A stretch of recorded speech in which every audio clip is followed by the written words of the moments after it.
The rain in Seattle never just fell. It danced a soft patter against the penthouse windows that turned the city into a mosaic of blurred lights. Inside, the air was warm, scented with jasmine and the faint tang of Nigerian ginger tea lingering from dinner. Adana Admi stood by the floor-to-ceiling glass, her silhouette framed against the Space Needle's golden glow. Her sapphire headscarf, intricately embroidered, had slipped to her shoulders, revealing curls that cascaded like a crown. Her black skin shimmered under the chandelier's soft light, and her emerald gown hugged her curves, catching the city's reflections like liquid starlight. At 31, she was a Force board member of Coleman Biotech, a Nigerian queen in a city that still whispered about her. James Coleman stood across the room, his tie loosened, dark hair tousled from a long day. At 33, he carried the weight of Coleman Biotech's empire with broad shoulders and hazel eyes that held both fire and fatigue. He watched Adana, his wife of a year, with a hunger that hadn't faded since the gala, where she'd unveiled her face and stolen his heart. They'd just returned from a tech summit, where Adana had been honored for her green energy initiatives, her speech leaving the crowd in awe. But the night had ended with a quiet tension, words unspoken, and now the penthouse felt like a stage before the curtain rose.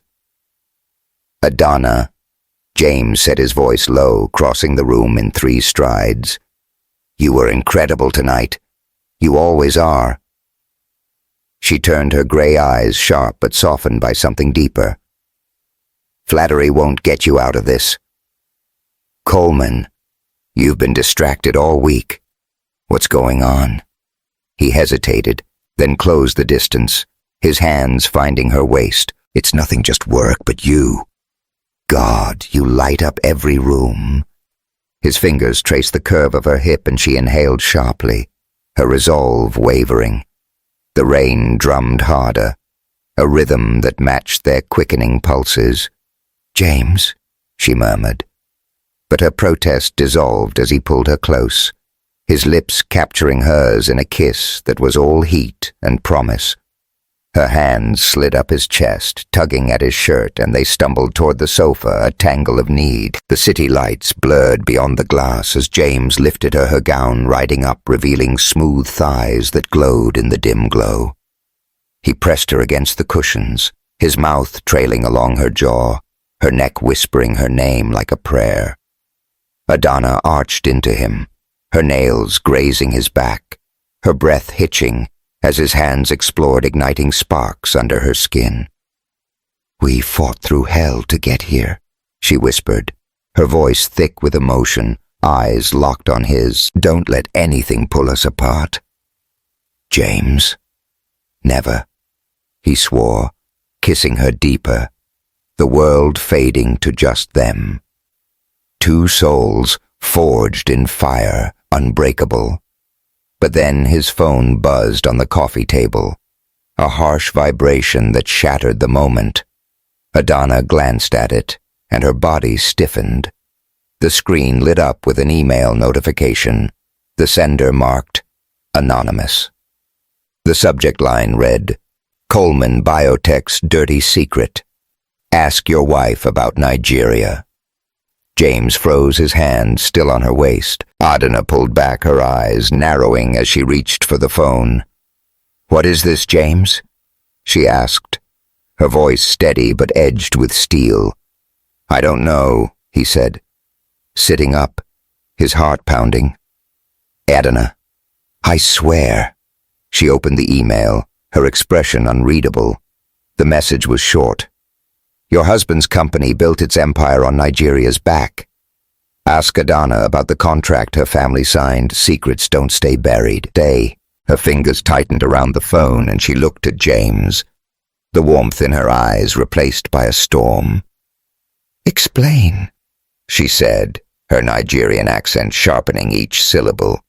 James ran a hand through his hair, his mind racing. I don't know what they're talking about. If it's about the company, it's probably something from my dad's time. You know, I've been cleaning up his messes. Adana stood adjusting her headscarf with deliberate calm. If this is true, James, and you knew, don't lie to me. Not after everything, I'm not lying, he said, standing to meet her gaze. We'll figure this out. Together. She studied him, then nodded, but the doubt lingered like a shadow. The rain kept falling, and the city outside seemed to hold its breath, waiting for the storm to break. The next morning, Seattle woke under a familiar gray sky, the air crisp with the scent of wet pavement and coffee. Coleman Biotech's headquarters, a sleek glass tower downtown, buzzed with the hum of innovation.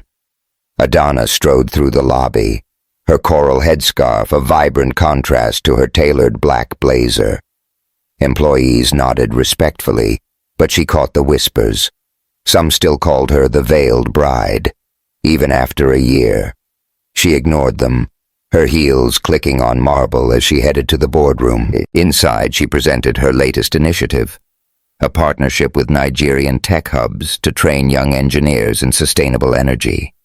The board, mostly older white men, listened intently, but Adana felt their skepticism. One member, a silver-haired man named Harold, leaned forward. Ambitious, Mrs. Coleman, but Africa's a risky bet. Are we sure this aligns with our priorities? Adana's smile was polite, but razor-sharp. Harold's sustainability isn't just a buzzword. It's survival. Nigeria's talent pool is untapped, and I'm here to make sure we don't miss it. Unless you'd rather we stick to outdated strategies. The room shifted, a few board members exchanging glances. Harold nodded, conceding, and Adana's confidence filled the space like sunlight. But as she left the meeting, her phone buzzed with a text from Maya, her sister in Lagos. Heard about the summit. Proud of you, sis, but don't let Seattle make you forget who you are. Adana's chest tightened. She was Adana Admi, daughter of Nigeria, but Seattle tested her every day. Across town, James stood on a construction site in South Lake Union where Coleman Biotech was building a new research lab for biofuel tech. Hard hat on, he argued with a contractor about solar panel specs, his voice carrying over the clang of machinery. We need these panels operational by Q3, he said, pointing at the blueprint. No delays. His phone rang and he stepped away, seeing Tommy Alvarez's name. Yo, T-Bone. What's up? Tommy's voice crackled with urgency. Big problem, man. Someone's digging into old company records, financials from your dad's deals in Nigeria. Smells like trouble, and I'm betting Vanessa's behind it. James's jaw tightened. Vanessa Harrington, the socialite, who'd nearly destroyed his marriage, hadn't been seen since her defamation lawsuit. She doesn't quit, does she? He said. Find out what you can, Tommy. I need to know what we're dealing with. Hacking mode. Activated. Tommy said, his grin audible. But heads up, your wife's gonna want answers. Don't mess this up. Coleman. James hung up, staring at the Seattle skyline. The anonymous email gnawed at him. His father's legacy was a maze of secrets, and he'd spent a year untangling it. But if Adana thought he was hiding something, it could break them. That evening, James met Tommy at the Pink Door, a Fremont bar with mismatched chairs and a jukebox playing old-school rock. The air smelled of craft beer and garlic fries, and Tommy in a hoodie and ripped jeans was already halfway through a pint. His curly hair was a mess, but his eyes were sharp as he slid a tablet across the table. Found something, Tommy said, tapping the screen. Old contract from 2018 signed by your dad and Adana's uncle, Tunde Admi Coleman. Biotech got exclusive rights to some Nigerian land for solar farms, but the terms were shady. Barely any profit went to local communities. James scanned the document, his stomach sinking. I didn't know about this T-Bone. Why is it surfacing now? Someone leaked it to a blog, Tommy said, popping a fry in his mouth. And guess who's been cozying up to that blog's editor, Vanessa? She's playing dirty man. James leaned back, the bar's chatter fading. Adana's gonna kill me if she thinks I hid this. Then tell her, Tommy said, pointing a fry at him. Your wife's a queen, but she's not big on surprises. Fix this before it blows up." James nodded, but his mind was elsewhere. He pictured Adana's face last night, the hurt in her eyes. He'd fought too hard to lose her now. Adana, meanwhile, attended a community event at a Nigerian cultural center in Rainier Valley. The room buzzed with laughter, the aroma of jollof rice and suya filling the air. Women in colorful Ankara dresses danced to Burna Boy, and kids ran around with plates of puff-puff. Adana, in a teal headscarf and matching gown, smiled as she handed out flyers for her STEM initiative. But the warmth faded when she spotted Kemi Ogunlaye. A familiar face from her Oxford days. Kemi, tall and polished in a tailored vest, approached with a grin. "Adana Admi still stealing the show," he said, his Nigerian accent warm. "Seattle suits you." She laughed, shaking his hand. "Kemi, what are you doing here?" "Running a non-profit for Nigerian youth," he said, eyes twinkling. "Heard about your tech hub plan. Let's collaborate, make it right for our people." His words hit a nerve. Adana nodded, but her smile faltered. "I'm trying, Kemi. It's not easy." He stepped closer, his voice softening.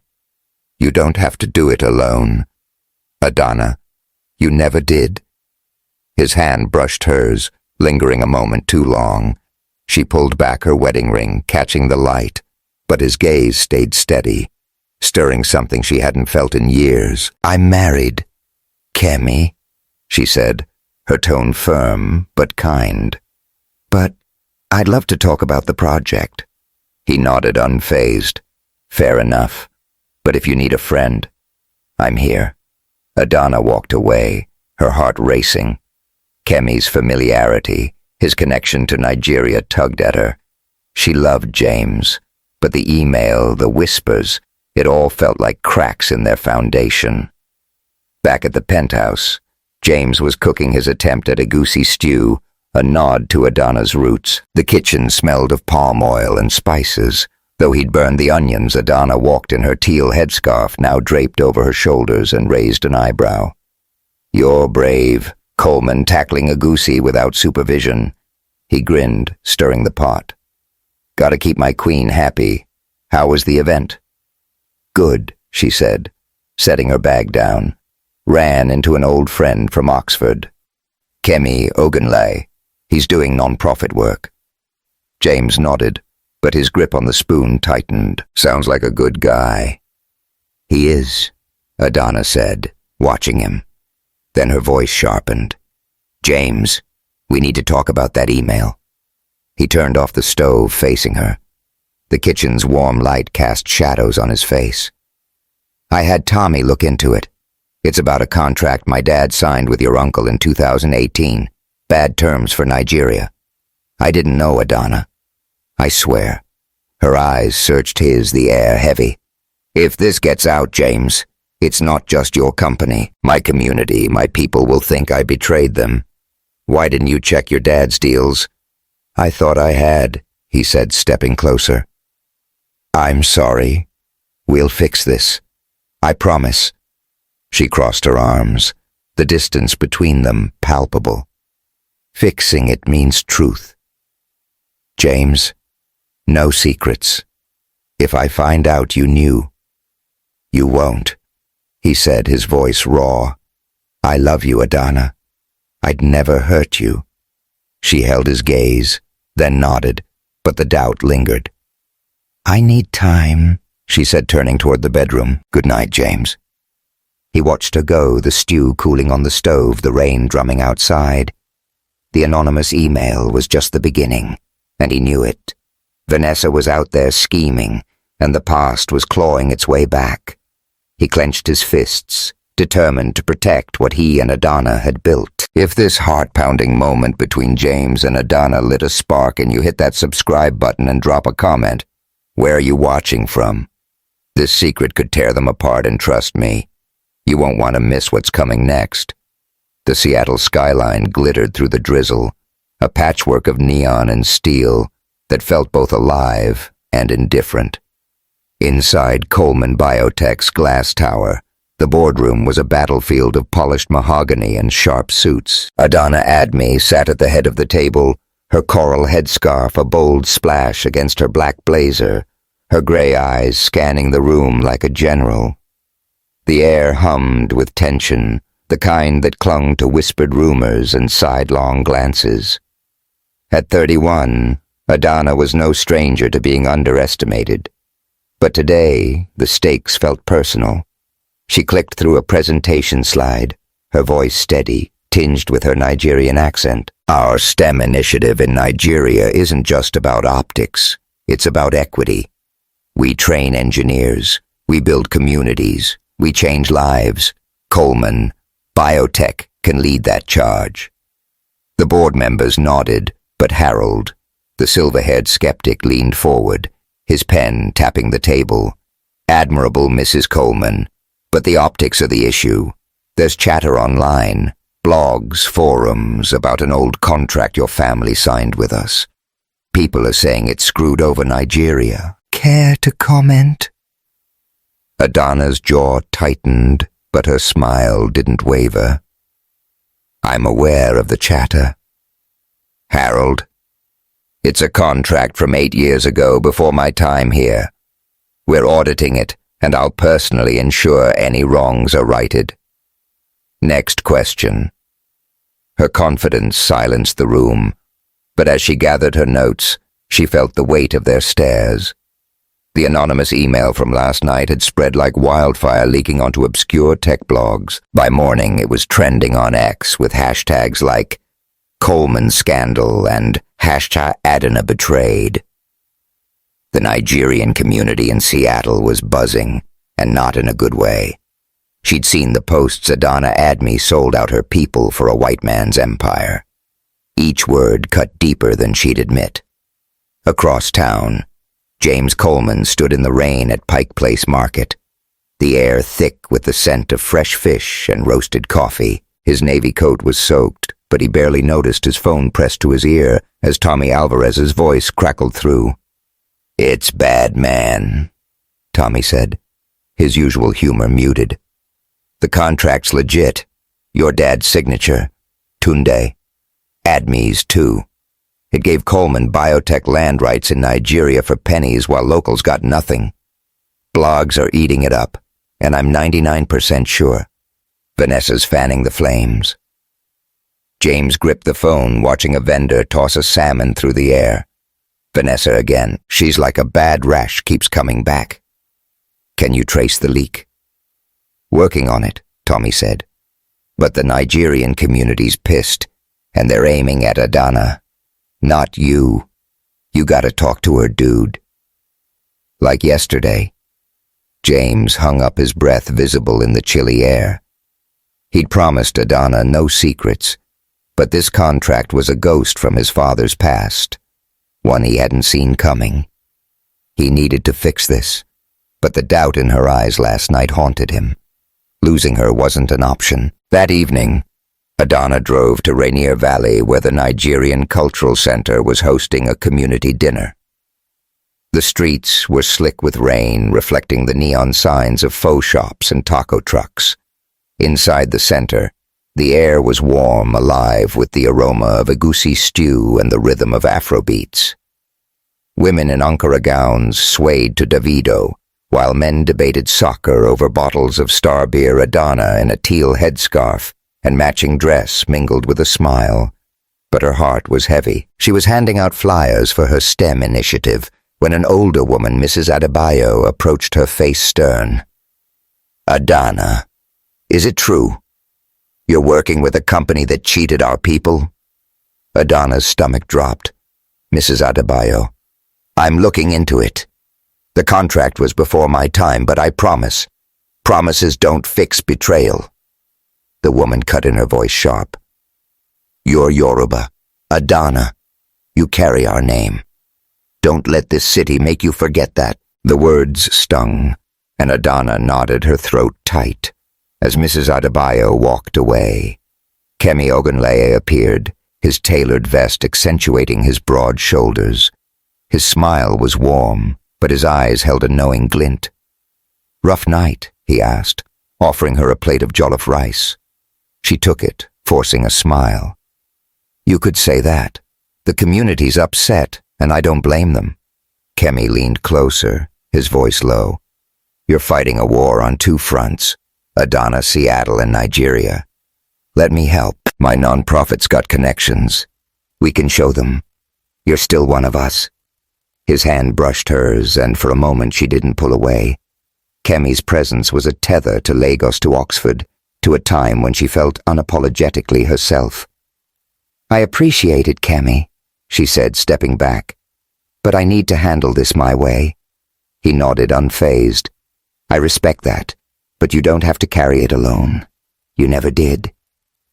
Adana's heart raced as she walked away, the music fading behind her. Kemi's words echoed Maya's warnings from Lagos.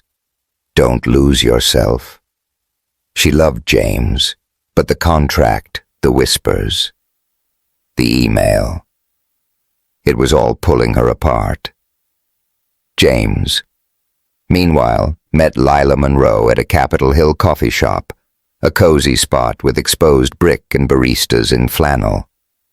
Lila, 30, with fiery red hair and a bohemian scarf, sat across from him, her notebook open. She was a freelance journalist digging into the contract leak, and Tommy had vouched for her as someone who could help or hurt.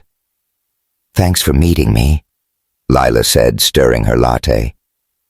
"I'm not here to bury you, James. But this Nigeria contract, it's a bad look. My sources say it's tied to your dad, but people are pointing at Adana. I need your side." James leaned back, his jaw tight. "My dad's been gone for years. I didn't know about the contract, and neither did Adana. We're auditing it, and we'll make it right. That's all I've got." Lila's green eyes studied him, sharp but curious. "You're not what I expected. Coleman, most CEOs dodge or spin. You're real." She reached across the table, her fingers brushing his. "Give me something to work with, and I'll make sure the truth comes out." James pulled his hand back, his wedding ring glinting. "I appreciate it, Lila, but I'm married, and I trust my wife to handle this with me." She smiled, undeterred. "Fair enough. But if you need an ally, I'm around." He left the shop, the rain cooling his face. Lila's touch lingered in his mind, not because he wanted her, but because her empathy felt like a lifeline in a storm. He shook it off, heading home to face Adana. Back at the penthouse, James found Adana in the kitchen brewing ginger tea. Her teal headscarf was draped over a chair, her curls free, framing her face like a halo. The air smelled of spice and tension. She didn't look up as he entered, her spoon clinking against the mug. "Adana," he said, setting his coat down. "I met with a journalist today, Lila Monroe. She's looking into the leak. I told her we're clean, but she's digging." Adana's eyes flicked to him, sharp. "You met a journalist without telling me." "After that email, I was trying to get ahead of it," he said, stepping closer. Tommy vouched for her. "She could help us." She set the spoon down, her voice low. "Help us or help you, James. I'm out there taking hits from my own community while you're meeting strangers behind my back. That's not fair," he said, his voice rising. "I'm doing this for us, for the company. You think I want this mess?" She crossed her arms, the kitchen light casting shadows on her face. "I don't know what you want anymore, James. You say you didn't know about the contract, but it's your father's name on it, your legacy. And now I'm the one paying the price." The words hit like a punch. James stepped back, his hands clenched. "I'm not my father, Adana. I thought you knew that. I thought I did," she said, her voice breaking. "But if we're not honest with each other, what are we?" The silence was deafening, broken only by the rain outside. James wanted to reach for her to bridge the gap, but her eyes held a wall he couldn't climb. "I'm going for a drive," he said, grabbing his keys. "We'll talk tomorrow." She didn't stop him. As the door closed, Adana sank into a chair, her tea forgotten. She pulled out her phone, scrolling through X. The posts were brutal. Adana Admi Nigerian sellout. Coleman's puppet. Her fingers hovered over Kemi's number, then stopped. She wasn't that person. Not yet. The next morning, James woke on the couch at Tommy's apartment, a splitting headache from too many beers. Tommy in a Seahawks hoodie was eating cereal, his laptop open. "You look like roadkill, man," he said, grinning. "Adana kick you out." "Not exactly," James muttered, rubbing his temples. "She's pissed. T-Bone thinks I'm hiding something." Tommy slid the laptop over. "Well, it's about to get worse. Check this." The screen showed a local news site headline screaming, "Coleman Biotech's Nigeria Scandal." Did Adana Admi know the article penned by an anonymous source quoted Vanessa Harrington, who claimed to have insider knowledge of the contract's shady origins? A grainy photo showed Vanessa at a tech event, her blonde hair sleek, her smile venomous. James's blood boiled. "She's doing it again," he said, "twisting the truth to hurt us." Tommy nodded, crunching his cereal. "Yep. But here's the kicker. She's got someone feeding her info from inside the company. I'm working on tracing it, but you need to get Adana on your side like now." James stood, grabbing his jacket. "I'm going to her. This ends today." Adana, meanwhile, was at the Nigerian Cultural Center, helping set up for a youth workshop. The room smelled of fried plantain, and kids laughed as they coded on laptops donated by Coleman Biotech. But the mood shifted when Mrs. Adebayo and a group of elders approached, their faces grim. "Adana," Mrs. Adebayo said. "We've seen the news. They're saying you knew about the contract." "Is it true?" Adana's heart sank. "No, it's not true. I'm as shocked as you are. I'm working to fix it." Another elder, Mr. Okoye, shook his head. "You're married to the man whose family did this. How can we trust you?" The room went quiet, all eyes on her. Adana straightened her teal headscarf, catching the light. "I'm Adana Admi, daughter of Nigeria. I don't run from mistakes. I correct them. Give me time, and I'll prove it." The elders exchanged looks, unconvinced, and walked away. Adana's hands trembled as she turned back to the kids, forcing a smile. But inside, she was unraveling. The community she'd fought for was slipping away, and James, the man she loved, felt like a stranger. That night, James and Adana sat in their penthouse living room, the TV on mute, a news anchor mouthing Vanessa's name.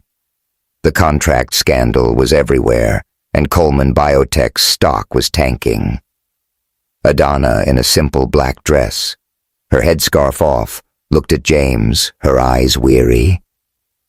"We can't keep doing this," she said, her voice soft but firm. "The lies, the secrets. My community thinks I'm a traitor, James. Do you know what that feels like?" He leaned forward, elbows on his knees. "I'm sorry, Adana. I didn't know about the contract, but I should have dug deeper. I'm trying to fix it." "Trying isn't enough," she said, standing. "Not when I'm the one they're tearing apart. I saw Vanessa on TV. She's coming for us, and we're not ready." James stood, his voice urgent. "We are ready. Tommy's tracing the leak. We'll expose her. But I need you with me, Adana. Please." She looked at him, her heart torn. "I want to believe you, James. But if we don't find the truth soon, we're done." The words hung between them, heavy as the rain outside. James knotted his throat tight. "Then we find it. Together." Adana turned away, her silhouette against the city lights. But as James reached for his phone, a new notification popped up, a breaking news alert. "Vanessa Harrington, claims proof of Coleman Biotech. Cover-up. The screen showed Vanessa smirking, holding a folder labeled Nigeria Files, James, and Adana. Locked eyes, the storm breaking around them. The Moscone Center. West buzzed like a hive, its glass walls reflecting Seattle's gray skyline. Inside, the annual Pacific Tech Summit was in full swing, a glittering showcase of innovation, where billion-dollar deals were sealed over artisanal coffee and branded tote bags. Adana Admi stood on the main stage, her crimson headscarf a beacon in a sea of suits, her black skin glowing under the spotlights. At 31, she was a force Coleman Biotech's visionary, a Nigerian woman rewriting the rules of a tech world that often overlooked her. Her voice, rich with her Yoruba accent, filled the room as she unveiled her latest project. "This isn't just about energy," she said, clicking to a slide showing a Nigerian tech hub. "It's about equity. Coleman Biotech is investing in Nigeria's youth training engineers, building futures. We're not here to take. We're here to give back." The crowd erupted in applause, cameras flashing. Adana's gray eyes scanned the audience, finding James Coleman in the front row. His navy suit was crisp, his hazel eyes locked on her with a mix of pride and worry. They'd barely spoken since their fight last night, the weight of the leaked Nigeria contract and Vanessa Harrington's TV bombshell hanging between them. But on this stage, Adana was untouchable, her presence commanding respect, even from skeptics. As she stepped down, shaking hands with tech moguls, a journalist in the back raised a hand, her voice cutting through the chatter. "Mrs. Coleman, inspiring words. But let's address the elephant in the room. Reports say your husband's company profited off Nigeria with a shady contract. Did you know about it?" The room went silent, a collective intake of breath. Adana's smile didn't falter, but her grip on the podium tightened. "I've seen the reports," she said, her tone calm but lethal. "The contract predates my involvement. We're auditing it, and I'm personally ensuring justice for Nigeria. If you're here to dig for dirt, try a gossip column. Next question." The journalist shrank back, and the crowd murmured, some impressed, others skeptical. James stood, his voice firm. "Adana's right. We're focused on the future, clean energy, global impact. Let's talk about that." The summit moved on, but the damage was done. As Adana left the stage, her crimson headscarf catching the light like a flame, she felt the whispers trailing her. She caught James's eye, but before they could speak, her phone buzzed with a notification, an X-post with a video titled "Coleman Biotech's Nigeria Cover-Up." The thumbnail showed James years ago at a board meeting, seemingly nodding to a mention of the contract. The caption read, "He knew. Did she?" Adana's heart sank. The video was spreading like wildfire. That night, Adana retreated to her Capitol Hill apartment, a cozy sanctuary with Yoruba masks on the walls and a woven tapestry from Lagos draped over the couch. The air smelled of ginger tea, but the mug on the coffee table sat cold. She sat cross-legged, her headscarf off, curls spilling free, staring at her phone. The video had millions of views, and the comments were brutal. "Adana's a fraud.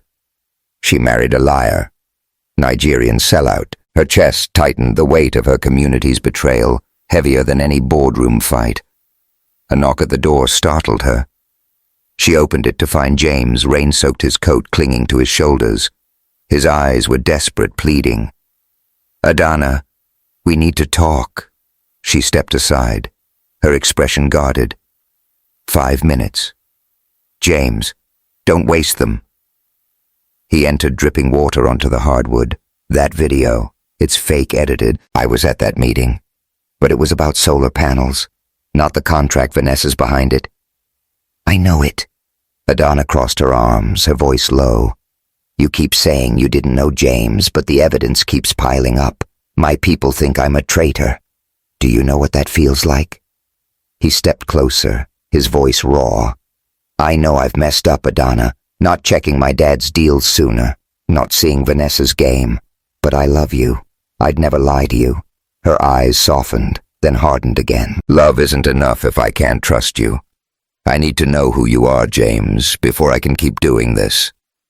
He reached for her hand, but she pulled back the space between them. A chasm. I'm going to Lagos, she said, her voice breaking. I need to face my community. Fix this myself. I don't know if you're coming with me. James knotted his throat tight. I'll wait, Adana. However long it takes. She closed the door behind him, leaning against it. Tears falling. The rain outside mirrored her storm, and for the first time she wondered if their love could survive. The next evening, Adana met Kemi Ogunle at a Nigerian restaurant in Rainier Valley, a cozy spot with wooden tables and the aroma of suya grilling. The walls were adorned with kente cloth, and a small stage hosted a drummer playing high life. Adana, in a navy dress and matching headscarf, sipped palm wine, her nerves frayed from the day's X-storm. Kemi, in a tailored blazer, sat across from her, his smile warm but probing. You look like you're carrying the world, he said, leaning forward. Talk to me, Adana, she sighed, swirling her glass. The video, Kemi. It's tearing everything apart. My community thinks I knew about the contract. I'm losing them. Kemi's eyes softened. You're not losing them. They're hurt, but they'll see who you are. You're Adana Admi, the girl who outsmarted Oxford professors. You don't break. She managed a small smile, his words a balm. It's not just them. It's James. I want to believe him, but every day there's a new knife in my back. Kemi reached across the table, his hand covering hers. You deserve someone who sees you, Adana. All of you. Nigeria. Seattle. Everything. His thumb brushed her knuckles, and for a moment she let it linger, the warmth of his touch pulling her back to simpler days. Then he leaned closer, his lips grazing her cheek in a soft kiss. Adana froze, pulling back. Kemi, I can't, she said, her voice trembling. I'm married. I love him, even if it's messy.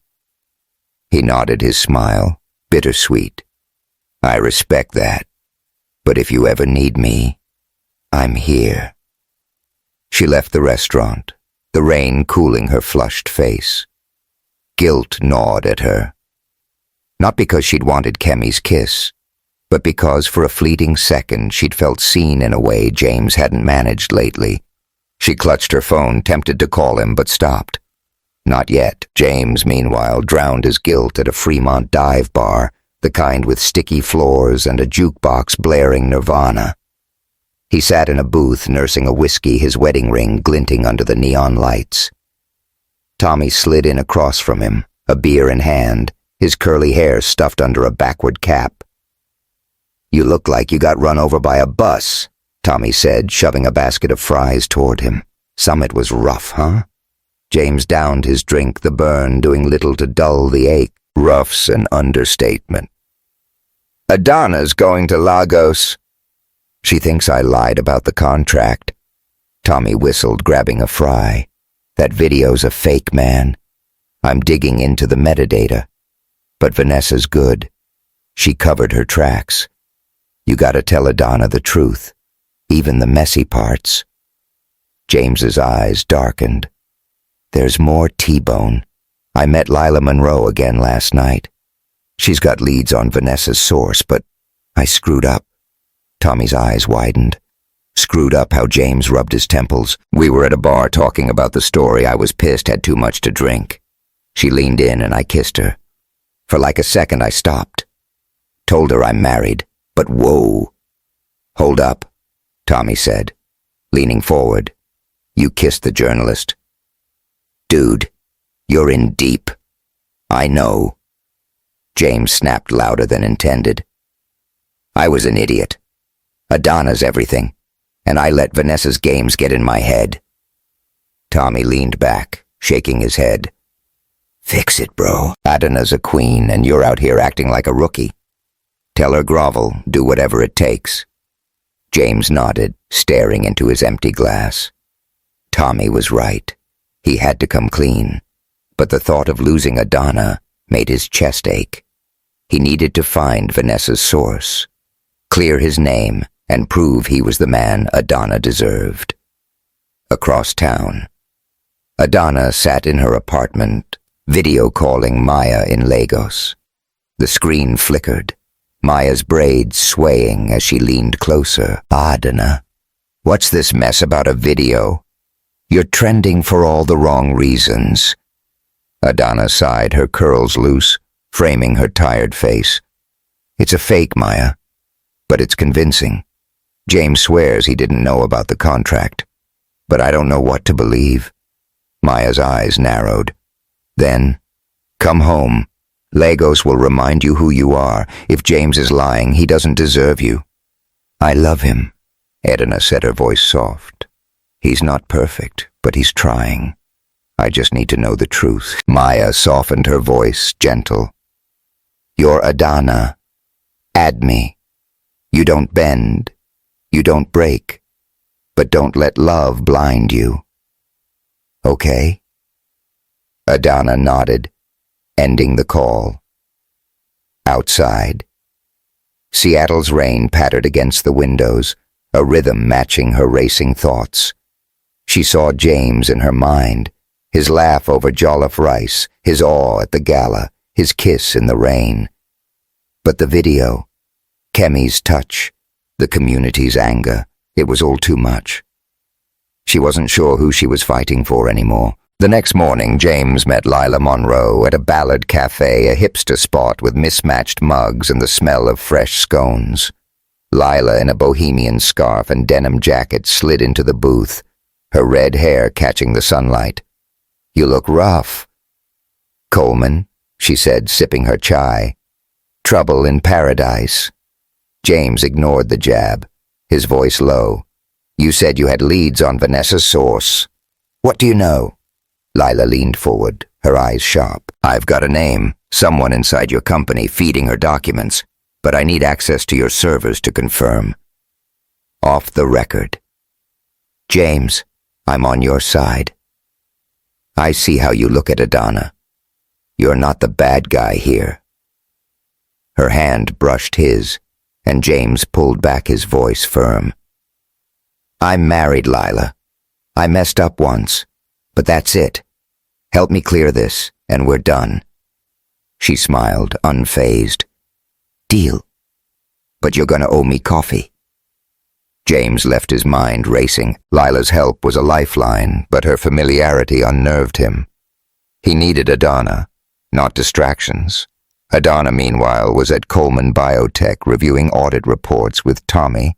The office was quiet, the city sparkling beyond the windows. Tommy, in a hoodie, typed furiously on his laptop. This contract's a mess, Adana, he said. But I'm finding holes in Vanessa's story. The video's metadata, it's been tampered with. Adana knotted her crimson headscarf bright against her white blouse.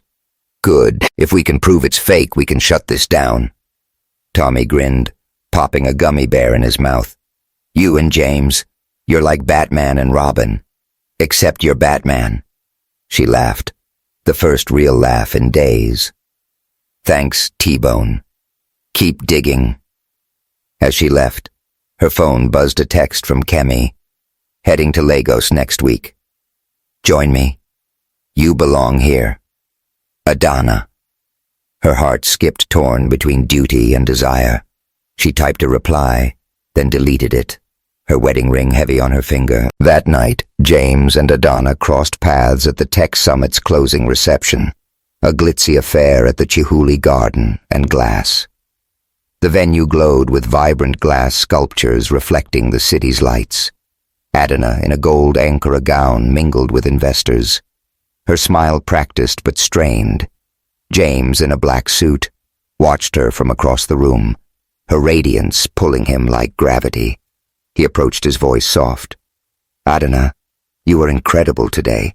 I'm so proud." She turned her eyes, guarded. "Proud doesn't fix this, James. That video, everyone thinks you lied. I'm fighting for both of us, but I'm tired." He stepped closer, the crowd fading. "I'm fighting too. Tommy's got proof the video's fake. We're close. Adana, please don't give up on us." Her gaze softened, but pain lingered. "I haven't, but I'm going to Lagos. I need to face my people. If you're with me, prove it." She walked away, her gown trailing like a river of gold. James stood frozen, the weight of her words sinking in. Then his phone buzzed, a text from Tommy. "Found the source. It's someone on the board. Meet me now." James's blood ran cold. The truth was close, but so was the edge. The Seattle rain fell in sheets, turning the city into a watercolor painting of blurred lights and wet asphalt. Inside Coleman Biotech's headquarters, the boardroom was a pressure cooker, the air thick with the scent of coffee and the hum of whispered doubts. James Coleman stood at the head of the table, his navy suit rumpled, hazel eyes burning with determination. At 33, he was used to high-stakes battles, but this one felt like a knife to the throat. The Nigeria contract scandal had spiraled, and the board was circling like sharks. Harold, the silver-haired board member, with a penchant for skepticism, leaned forward. His voice clipped. "James, the stock's down 15%. Investors are spooked, and this video, whether it's fake or not, has your name all over it. The board's losing confidence." James's jaw tightened. "The video's a lie." "Harold, we've got proof it was edited, and we're tracing the source. Give me time to clear this up." "Time," another member, a woman with a sharp bob, interjected. "Your wife's community is protesting outside our building, James. They're calling for her resignation. This is a PR nightmare." James glanced at the window where faint chants echoed from the street below. The Nigerian community in Seattle had organized a demonstration, their signs reading "Justice for Nigeria," and Adana stepped down. His heart sank, knowing Adana was bearing the brunt of the fallout. "Adana's the best thing this company's got," he said, his voice low but firm. "She's auditing the contract, building bridges. If you want to point fingers, start with my father's legacy, not her." The room went quiet, but the tension didn't break. Harold stood buttoning his jacket. "We're convening tomorrow to discuss your position. James, step up or step aside." As the board filed out, James sank into a chair, the city's gray skyline mocking him through the glass. He pulled out his phone, staring at a photo of Adana from their wedding. A radiant smile, her emerald headscarf glowing. He'd promised her forever, but now, with Vanessa Harrington's lies choking them forever, felt like a fading dream. Outside in Volunteer Park, Adana sat on a bench, the rain soaking through her teal headscarf and navy coat. The park was quiet, save for the rustle of wet leaves and the distant laughter of kids splashing in puddles. At 31, Adana was no stranger to fighting against prejudice, skepticism, her own doubts. But today, she felt like she was drowning. The protesters' chants from downtown echoed in her mind. Sellout, traitor. Her community, the heartbeat of her identity, had turned on her. She pulled her scarf tighter, her fingers trembling. The video, Vanessa's accusations, James's promises, it was too much. She closed her eyes, picturing her mother in Lagos, her voice a memory. "Adana, you're Yoruba. You carry our strength." But what strength was left when everyone saw her as a fraud? She whispered, "Mummy, am I doing this right?" A text buzzed on her phone from Kemi Ogunlai. Saw the protest news. "You don't deserve this. Adana, come to Lagos with me. We'll rebuild trust together." Her heart skipped, torn between duty and the pull of home. Kemi's offer was a lifeline, but it meant leaving James, and that thought cut deeper than the rain. James, meanwhile, was at Tommy Alvarez's Fremont apartment, a cluttered space smelling of pizza and energy drinks. Tommy, in a Seahawks hoodie, hunched over his laptop, his curly hair a mess. The screen glowed with lines of code, a digital trail leading to Vanessa's lies. "Got something?" Tommy said, popping a gummy bear in his mouth. "The video's source IP traces to a server linked to Zenith Energy, our old pals from the Nigeria deal. Vanessa's working with someone there, and I'm betting it's a board member feeding her dirt." James leaned forward, his pulse racing. "Harold? He's been gunning for me since day one." "Maybe," Tommy said, typing faster. "But I need access to the board's emails to confirm. Problem is, that's hacking territory, and I'm not exactly employee of the month." "Do it," James said, his voice hard. "If we don't stop this, we lose everything." Tommy nodded, cracking his knuckles. "For you and Adana, I'm in. But you gotta tell her about Lila, man. That kiss. It's eating you alive." James rubbed his temples, the memory of his drunken mistake with Lila Monroe like a splinter. "I know, T-Bone. I'm gonna tell her. Just not yet." Tommy shook his head. "Bad move, bro. Queens like Adana. Don't play with secrets." Adana drove to the Nigerian Cultural Center in Rainier Valley, where a community meeting was underway. The room was packed, the air heavy with the scent of fried plantain and the murmur of heated voices. Women in Ankara dresses and men in dashikis debated their anger palpable. Adana, in a white blouse and teal headscarf, slipped in quietly, but all eyes turned to her. Mrs. Adebayo, the elder who'd confronted her before, stood, her voice sharp. "Adana, you've got nerve showing up. That video says your husband knew about the contract. Did you?" The room hushed, tension crackling. Adana stepped forward, her chin high. "No, I didn't. The video's fake and we're proving it. I'm here to fix what Coleman Biotech broke, not to hide from it, Mr. Okoye." Another elder scoffed. "You're married to the man whose family cheated us. Why should we believe you?" Adana's voice trembled but held firm. "Because I'm Adana, Admi, daughter of Nigeria. I've fought for our people my whole life and I won't stop now. Give me a chance to make this right." The crowd murmured, some nodding. Others, unconvinced. Mrs. Adebayo crossed her arms. "Words are cheap. Adana, show us action, or you're no daughter of ours." Adana left the center, her heart pounding.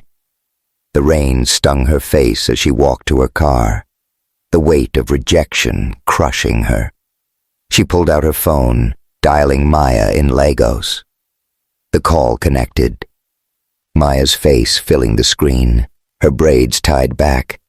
"Sis, you look wrecked," Maya said, her voice soft. "What's happening?" Adana's voice broke. "They hate me, Maya. My own people. The video. The contract. It's tearing me apart. Come home." Maya urged. "Lagos will heal you. If James is part of this mess, leave him. I love him."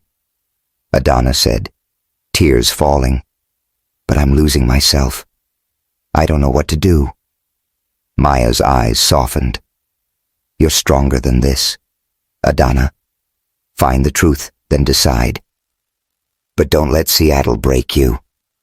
Adana hung up the rain, blurring her vision. She wanted to call James to hear his voice, but the doubt was a wall she couldn't breach.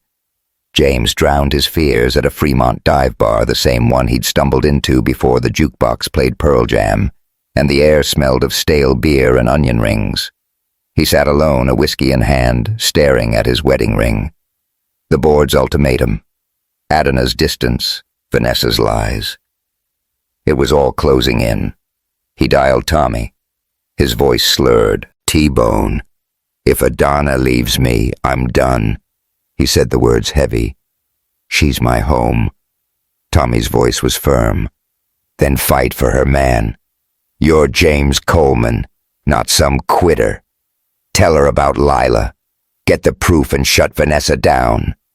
James hung up the bar's neon lights, blurring. He pictured Adana's face, her strength, her fire. He couldn't lose her, not after everything. But the truth about Lila was a bomb he wasn't ready to detonate. The next morning, Adana was at Pike Place Market buying ingredients for jollof rice, hoping the routine would ground her. The market buzzed with tourists, snapping photos of flying fish and vendors hawking flowers. She moved through the stalls, her teal headscarf bright against the gray day. But her mind was elsewhere. A text from Kemi popped up. "Boarding for Lagos tomorrow. Last chance to join me. You're not alone. Adana." She stared at the message, her heart torn. Kemi offered a way out, a return to Nigeria where she could rebuild her reputation. But leaving meant abandoning James, and the thought made her chest ache. She typed a reply, "I need to think," then pocketed her phone, the weight of the decision crushing her. James met Lila Monroe at a Ballard brewery, a rustic spot with wooden tables and the hoppy scent of craft beer. Lila, in a denim jacket and scarf, slid into the booth, her red hair catching the light. "You look like you haven't slept in a week," she said, sipping an IPA. "I haven't," James admitted, his voice low. "You said you've got a name. Who's Vanessa's source?" Lila leaned forward, her eyes sharp. "Harold. He's been emailing Vanessa for weeks, feeding her documents. I've got copies, but I need you to go public with it. Expose him and the board will back off." James's blood boiled. "Harold. I knew it. Send me the emails, done." Lila said, then softened. "James, I know you're married. That night at the bar, I shouldn't have pushed, but you're in a storm, and I'm here if you need a friend." Her hand brushed his, and James pulled back, his voice firm. "I appreciate the help, Lila, but Adana's my everything. I messed up once. Not again." Lila nodded, a flicker of respect in her eyes. "She's lucky to have you. I'll send the files tonight." James left the rain, a cold slap on his face. Harold's betrayal was a breakthrough, but telling Adana about Lila loomed like a guillotine. That evening, Adana stood outside Coleman Biotech watching the protesters. Their signs bobbed in the rain, their chants a painful rhythm. No justice, no peace. She wanted to join them, to scream her truth, but she was the enemy now. Her phone buzzed a news alert. Vanessa Harrington to reveal Coleman Biotech. Documents on live TV. The thumbnail showed Vanessa smirking, holding a folder labeled Nigeria Files. Adana's heart raced. She called James, her voice urgent. "James, Vanessa's going live tonight. Whatever she's got, it's big. I know," he said, his voice strained. "Tommy's got proof. Harold's working with her. I'm coming to you. We face this together." Adana nodded, though he couldn't see. "Hurry, James. We're running out of time."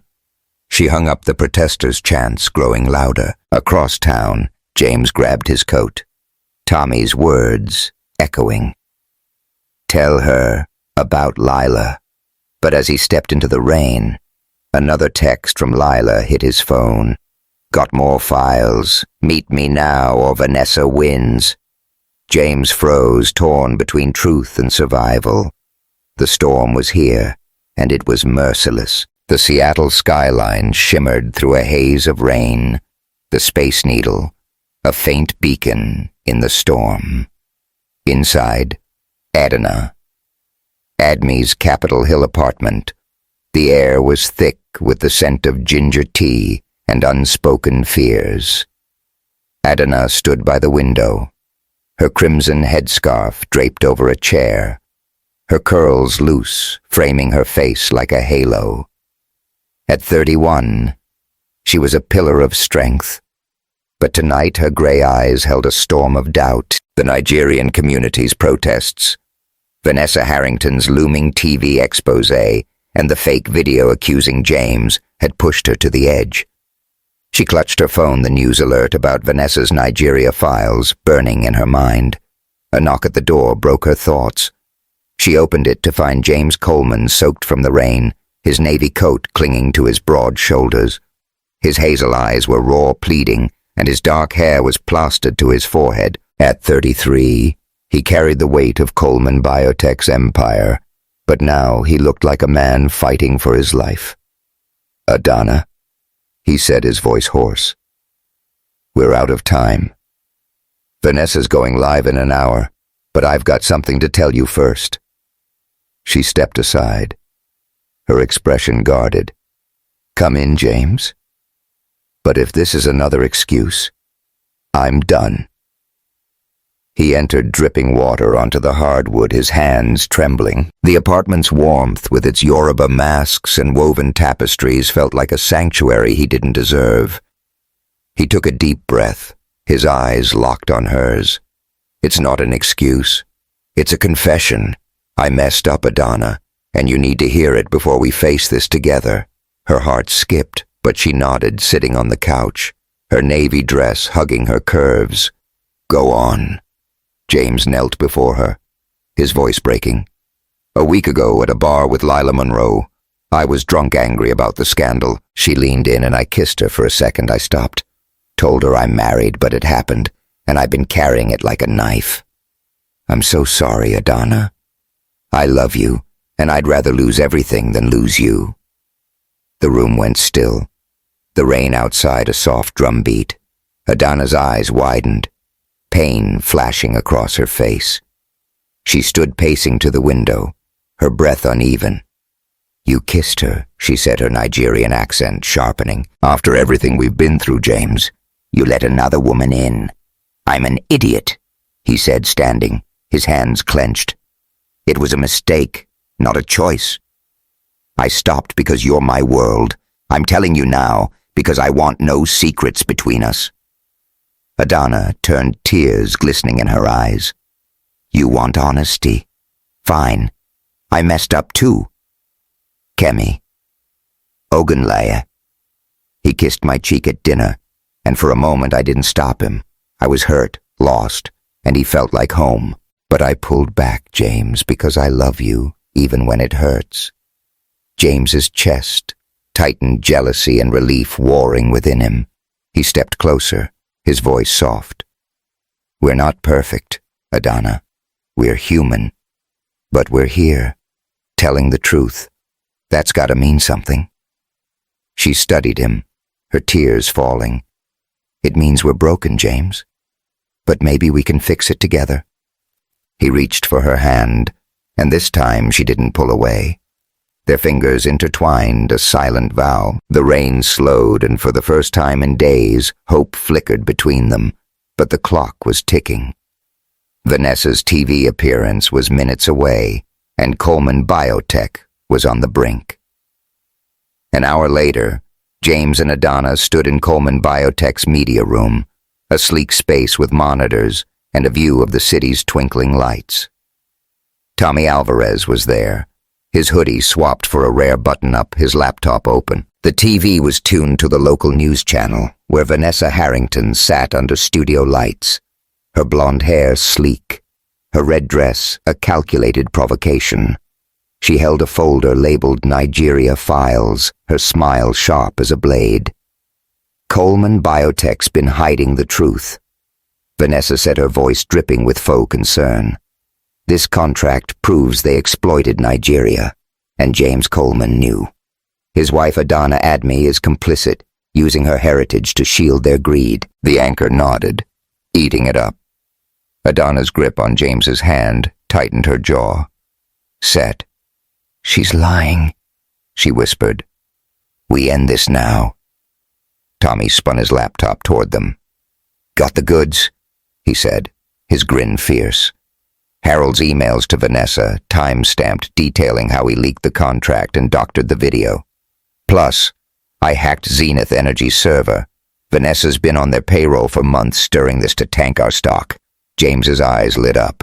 "You're a genius, T-Bone. Can we go public?" "Already prepped," Tommy said, tapping a USB drive. But we need a stage, big one. Adana stepped forward, her crimson headscarf back on, glowing like a crown, the press conference room downstairs. We call every outlet in Seattle. Stream it live on X. Vanessa wants a show. We'll give her one. James nodded, his heart swelling. Let's do this. Together. The press conference room was a flurry of activity cameras, flashing reporters jostling for space. Adana stood at the podium, her crimson headscarf and black suit, a striking contrast to the sterile white walls. James stood beside her, his presence steady, their united front a silent defiance. The room buzzed with anticipation, the city's lights sparkling beyond the windows. Adana leaned into the microphone, her voice clear, her Nigerian accent lending each word. Wait. Thank you for coming. Coleman Biotech has been accused of exploiting Nigeria, and my husband and I have been slandered. Tonight we set the record straight. She clicked a remote, and a screen lit up with Harold's emails, highlighted in yellow. Gasps rippled through the crowd as she read aloud. Get the video out fast, Harold wrote to Vanessa Harrington. Make it look like James knew Adana's the weak link. Use her. These emails prove a conspiracy to sabotage our company and my reputation. James stepped forward, his voice resonant. Harold, a board member, betrayed us. Vanessa, paid by Zenith. Energy spread lies. The Nigeria contract was my father's mistake, not ours. Adana's leading an audit to make it right. And we're funding STEM education in Nigeria to ensure it never happens again. Adana's eyes met his, a spark of pride in her gaze. I'm Adana Admi, daughter of Nigeria, wife of James Coleman, she said, her voice rising. We don't hide from mistakes, we fix them. This company is our future, and we're building it with integrity. The room erupted in applause, cameras flashing. Reporters fired questions, but Adana and James answered with calm precision, their chemistry undeniable. Tommy, in the back, gave a thumbs up, his grin wide. The live stream on X exploded with comments. Adana's a queen. Coleman, Biotech's back. For the first time in weeks, hope surged through the room, but as the conference ended, a technician rushed in his face. Pale, Mr. Coleman. Mrs. Admi, our servers are down. Someone's hacking our system, wiping data. James's blood ran cold. Adana's eyes narrowed, her voice low. Vanessa. She's not done. Tommy cracked his knuckles, diving back into his laptop. I'm on it, but this is big. They're targeting everything, research, financials. The Nigeria audit. Adana grabbed James's arm, her voice urgent. We can't let them win, James. Not after this. He nodded, his jaw set. We won't. Tommy, do your magic. Adana called the board. We're fighting back. That night, James and Adana worked side by side in the Coleman Biotech server room, a sterile space humming with machines. The air smelled of ozone and coffee, the only light from Tommy's laptop and the flickering server racks. Tommy typed furiously, his eyes bloodshot. They're using a back door from Zenith's old contract, he muttered. Sneaky, but I'm sneakier.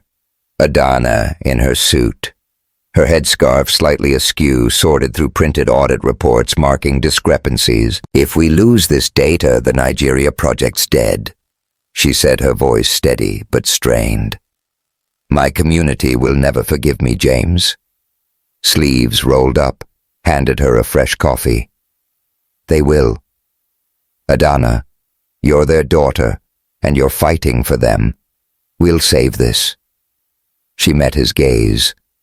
The confession from earlier, still raw. We hurt each other, James. But you're here, and that matters.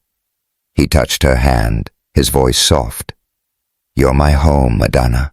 I'll spend my life proving it. She squeezed his hand, a small smile breaking through. You better, Coleman. I'm not cheap. Tommy snorted. not looking up. "Get a room, you two. I'm trying to save your empire here." They laughed, the tension easing for a moment. But as the clock ticked past midnight, Tommy's face fell. "Guys, they're escalating. Half the research files are gone. If I don't stop this in the next hour, we're toast." Adana stood, her crimson headscarf catching the light. "Then we don't stop. Tommy, keep fighting. James, get the board on the phone. I'm calling my contacts in Nigeria. We're not losing this." James nodded, his heart pounding. They were battered, but they were together, and that was enough for now. The next morning, Adana stood outside the cultural center in Rainier Valley, where a small crowd had gathered after the press conference. The rain had stopped, and the air smelled of wet grass and hope. Mrs. Adebayo approached, her face softer than before. "Adana, we saw the conference. You spoke like a true Yoruba woman. We're watching, but we're with you." Adana's throat tightened, tears pricking her eyes. "Thank you, Mrs. Adebayo. I won't let you down." As the elder walked away, Adana's phone buzzed a text from Kemi. "Watched your speech. You're unstoppable. Adana Lagos can wait." She smiled, typing a quick reply. "Thank you, Kemi. I'm where I belong." Her heart was with James, flaws and all. James, back at the office, met with Lila Monroe in a quiet conference room. The city sparkled outside the storm clearing. Lila, in a denim jacket, handed him a USB drive. "More emails," she said. "Harold's been talking to Zenith's CEO. You've got enough to fire him and press charges." James took the drive, his voice firm. "Thanks, Lila. You've helped us, but this is where we part ways. My wife's my partner in every way." Lila nodded, a flicker of respect in her eyes. "She's one hell of a woman, James. Don't screw it up." He smiled, the weight lifting. "I won't." But as James left the room, Tommy burst in, his face ashen. "Boss, the hack's worse than I thought. They're not just wiping data, they're leaking it to the press. Every secret your dad buried is about to hit the news." James's heart stopped. Adana joined them, her eyes wide. "What kind of secrets?" Tommy swallowed, his voice grim.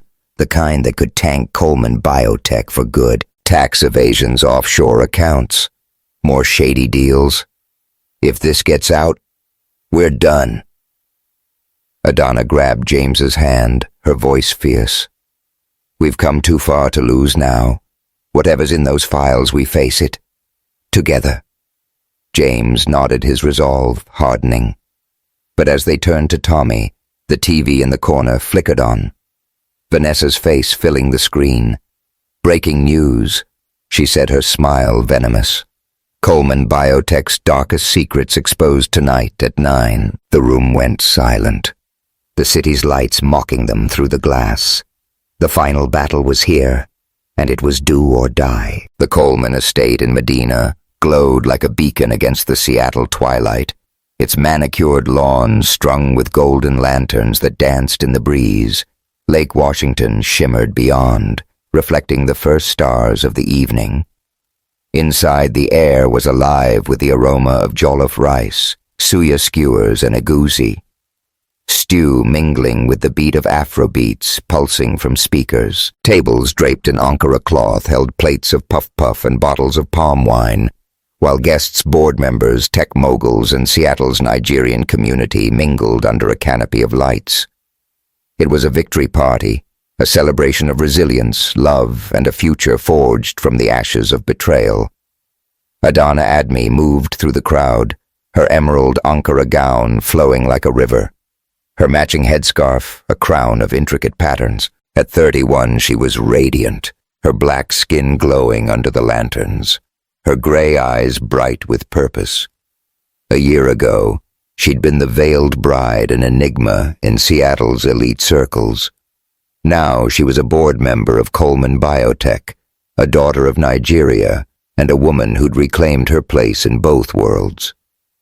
James Coleman stood nearby, his tailored blazer swapped for a casual linen shirt, his dark hair tousled but his hazel eyes steady. At 33, he was no longer the reluctant heir, but a leader who'd fought for his company and his wife. He watched Adana charm a tech investor, her laugh, a melody that warmed his chest. They'd come through fire. Vanessa's lies, the Nigeria contract scandal, their own mistakes, and emerged stronger. Tonight was their triumph. Adana caught his eye, flashing a playful smile. "You're staring, Coleman," she called, weaving through the crowd to join him. "Planning to steal the show," he grinned, pulling her close, his hand resting on her waist. "Can't steal what you already own. Adana, you're the star here." She tilted her head, her curls peeking from her headscarf. "Flattery won't get you out of dancing later.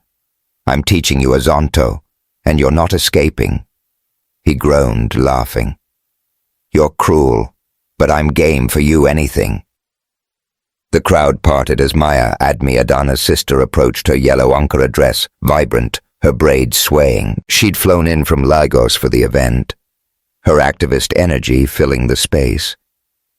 "Sis, you pulled this off," Maya said, hugging Adana. "This party, the STEM fund. You're unstoppable, even if your husband's still a work in progress." James chuckled, raising his hands. "I'm trying." "Maya, give me some credit." Maya smirked, eyeing him. "You're getting there, Coleman. Keep up with my sister, or Lagos will have words." Adana laughed, the sound rich and unguarded, and the moment felt like a promise, a family, a future, a love that had weathered the storm. Flash back to 48 hours earlier, when Coleman Biotech's server room was a war zone. The air buzzed with the hum of machines and the sharp scent of burnt coffee. Tommy Alvarez, in a rumpled hoodie, typed furiously, his eyes bloodshot from hours of battling the hack that threatened to erase the company's data. Adana, her crimson headscarf askew, sorted through audit reports, her voice steady as she coordinated with Nigerian contacts via phone. James' sleeves rolled up, relayed updates to the board, his jaw set with determination. "We're losing ground," Tommy muttered, his fingers flying. "They're wiping the Nigeria audit files. If those go, we're dead." Adana hung up her call, her eyes fierce. "Not on my watch, Tommy. Can you isolate the back door?" "Trying," he said, popping a gummy bear for fuel. "But it's like chasing a ghost. Zenith's got pros on this." James handed Adana a fresh stack of reports. "The board's freaking out, but they're with us for now." "What's Lagos saying?" "My uncle's rallying support," Adana said, marking a page. "If we save the audit, Nigeria will back us, but we need those files." The clock ticked past 2 a.m., the city's lights, a distant glow. James looked at Adana, her strength anchoring him. "We're gonna make it," he said, his voice soft.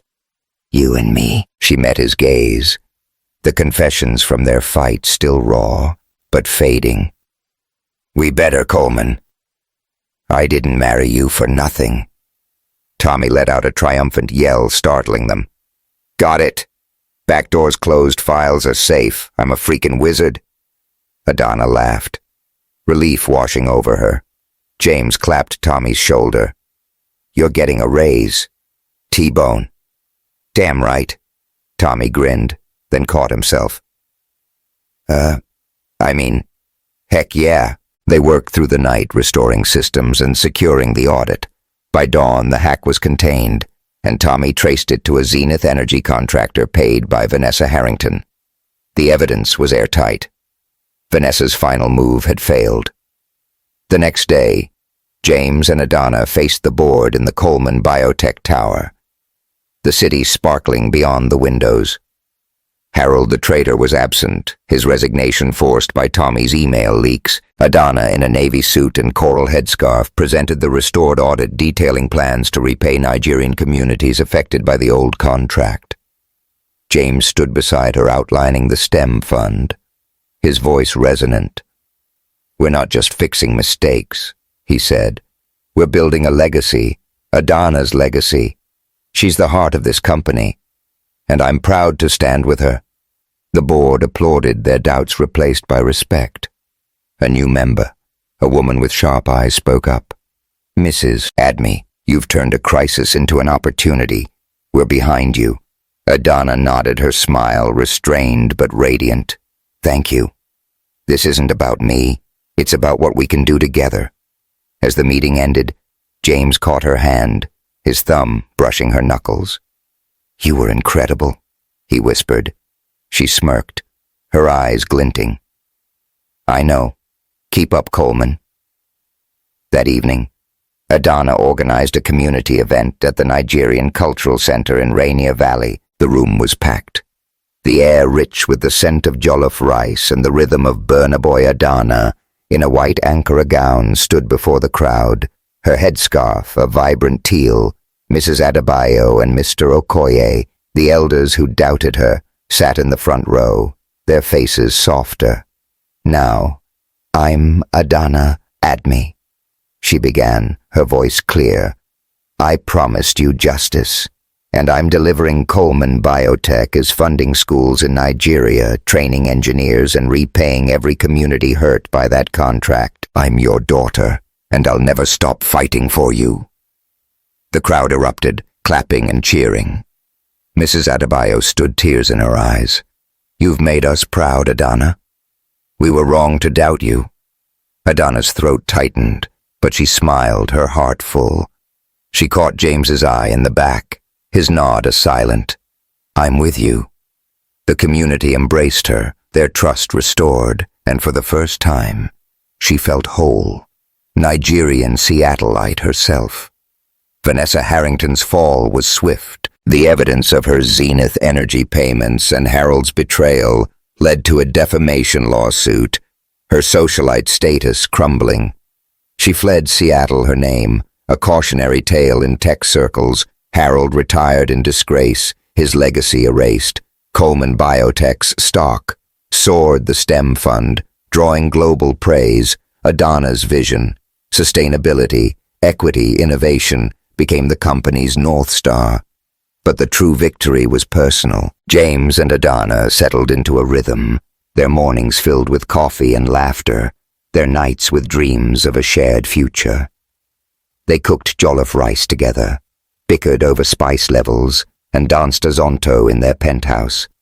James still hopeless but trying. Adana's headscarf stayed, not always but often, a symbol of her choice, her power, her roots. One evening they slipped away from the estate's party to the balcony, the cool air carrying the scent of lake water. The city sparkled below, a canvas of lights and possibility. Adana leaned against the railing, her Ankara gown fluttering, her eyes reflecting the stars. "We did it," James said, standing beside her, his voice soft. "You did it. Adana, I was just along for the ride." She turned, her smile warm. "We're a team, James. You stood with me even when I pushed you away. That matters." He took her hand, his fingers intertwining with hers. "I almost lost you, Vanessa. The lies my mistakes. I let them get to me. But you're my home, Adana. I'm ready for whatever's next, as long as it's with you." Her eyes softened, and she stepped closer, her hand resting on his chest. Together she set her voice a vow, always. He leaned down, kissing her gently, her lips warm against his. The world faded, the music, the laughter, the weight of the past, leaving only them. Her curls brushed his cheek, her scent of jasmine and spice filling his senses. When they pulled apart, snowflakes began to fall, dusting their shoulders like a blessing. "You planned the snow, didn't you?" James teased, brushing a flake from her cheek. She laughed, the sound free and bright. "I'm good, but not that good." They stood wrapped in each other, the snow falling softly, sealing their victory. Below the party pulsed a celebration of resilience and roots of a Nigerian woman who'd claimed her place and a man who'd learned to see her truly. The next morning, James woke in their penthouse bedroom. Adana curled beside him, her headscarf off her curls splayed across the pillow. Sunlight streamed through the windows, casting a golden glow on her black skin. He watched her sleep, his heart full, and thought back to the man he'd been a year ago, angry, lost, trapped by duty. Adana had changed him not by demanding it, but by being herself unapologetically. Downstairs, Tommy raided the fridge, a leftover suya skewer in hand. "Yo, last night was epic," he said as James entered the kitchen. "Your wife's a legend and you didn't totally bomb at Azonto." James chuckled, pouring coffee. "High praise, T-Bone. You sticking around? Only if there's more." "Jollof." Tommy grinned. "But seriously, you and Adana, you're unstoppable now." James nodded his eyes, drifting to the staircase as Adana descended, her headscarf a soft blue, her smile bright. "Yeah," he said. "We are." Adana joined them, stealing a sip of James's coffee. "Plotting without me, boys?" "Never," James said, kissing her temple. "Just planning our next adventure." She raised an eyebrow. "Teasing. Better be a good one." Coleman. Weeks later, Coleman Biotech thrived, the Nigeria project, a global model for sustainability. Adana's board role brought partnerships with African tech hubs, and the press, once vicious, now called her the visionary behind the comeback. James and Adana grew closer, their love a testament to honesty and resilience. One quiet evening, as snow blanketed the estate, they stood on the balcony wrapped in a blanket, the city sparkling below. "What's next for us?" James asked, his arm around her. Adana leaned into him, her eyes on the stars. "Everything," she said, "and we'll face it together." He kissed her, the snow falling like a promise. But as they turned to go inside, Adana paused, her hand resting on her stomach, a faint smile on her lips. "James," she said softly, "there's something you should know." The words hung in the air, a new chapter waiting to unfold. If James and Adana's journey moved, you hit that subscribe button and drop a comment. What's your favorite moment, and where are you watching from? Their story proves love and trust can conquer anything, and we've got more epic tales coming your way. Stay tuned.